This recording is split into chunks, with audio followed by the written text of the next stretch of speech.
Hi, Shekhar. Okay. Let me just… Good. So, Sadhguru, let's start this. You know, a large part of the problem people have when they think about a guru is the guru's alive. And if you look at the world, everybody worships people that have passed away. And so, why is it so difficult for people? Now, I've known you as a friend, I hug you as a friend, but I can touch your feet because you're a realized man, you're a guru. How do people make the difference?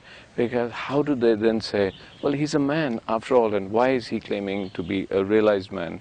Because we believe all realized men only become realized when they're gone. They have to be dead. They have to be dead. Yeah, I'm trying to not use that word, but yeah, they have to be dead. And that's a big problem. So let's talk about that. Anything that's good has to be dead. Yeah, I know. Unfortunately. Yeah. See, this is because if you have to see value with what's here now, you need a certain intelligence, you need a certain awareness. You have to employ your own intelligence.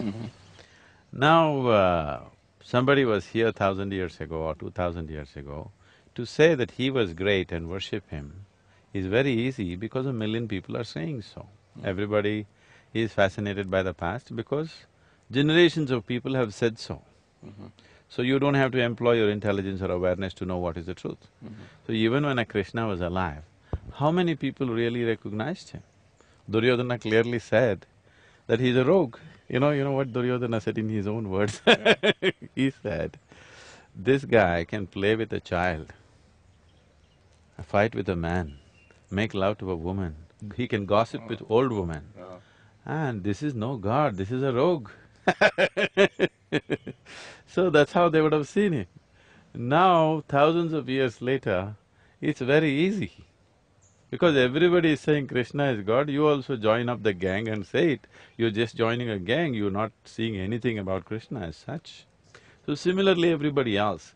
But today, if you have to recognize something that's alive in front of you, you need certain capability, certain awareness, certain intelligence. So when Jesus was alive, you know what horrible things they did to him. Now, half the world wants to worship him. It doesn't mean anything actually, because when he was there, only a handful of people get it. Yeah. After he's gone, everybody does. This is just a fan club, this is not disciplehood. Yeah. So what is then… So let's talk about the concept of a guru. What is a guru and how does one find a guru? And why is it that different people have different gurus? Why is there… like there's one god, there could be one guru, right? So, okay, everybody goes You're there. wrong, in India we have 36 million gods and 36 goddesses. million, okay. So, what is a guru?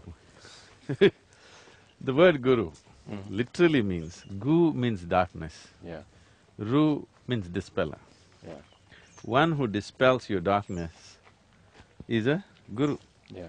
You can call him a light bulb if you want. Yes, okay. He's on, that's all. So, what you cannot see, he's able to make you see. Yeah, So that's a guru. yeah. Or to put it in other terms, essentially because you're trying to make a journey and you're seeking a guru, he's like a roadmap. He's like a live roadmap. Yeah. When you want to travel uncharted terrain, you will find it's extremely important. Roadmap is more than God. So you will see in the tradition, guru is greater than God, all this they're saying because a live roadmap is more important than anything when you're lost in a unknown terrain. Yeah. So can't I find my way without a guru? That's always the question. This question is coming from a certain egoistic standpoint. Why can't I do it myself? See, do one thing. Using a watch, right? Right. No, I'll give you all the parts for the watch. Yeah. You build your own watch. Let me see. Something… it's very simple. I'm not asking you to build a computer or a spacecraft. I'm just telling a simple thing like a watch. Most people have gotten rid of their watches today because they're looking at time in their cell phones or computers. So, an obsolete instrument like this, I'll give you all the parts, you put it together, let me see. You may take a lifetime, I'm saying. Something so simple. So, you go to your watchmaker for a watch.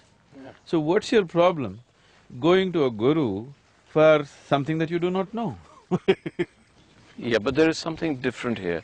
Now, when I walk around Isha, as we'll see soon, what I notice among most people is, the closest I can describe it is devotion.